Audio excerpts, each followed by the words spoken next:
Hello guys, welcome back to our channel. In today's video, I'm going to show you how to remove watermark from TikTok video in Capcut.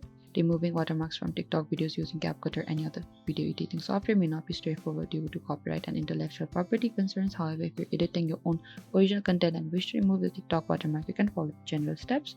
When you open your TikTok, follow the any video, and on the bottom right corner we can see the share icon. Select that, copy the link of the video, go back, and in the Google, tap there and look out for the TikTok download.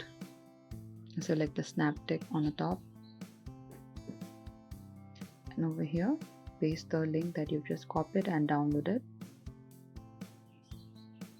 Over here we could see, select the download option, and you will not get any watermark from the video. And once you're satisfied with the video, you can simply export the video into a Capcut, save and share. After exporting the video, save it to your device's storage and set it as desired. Thank you for watching this video. I hope I could help you. Do not forget to like, subscribe and hit the bell notifications icon for more upcoming uploads.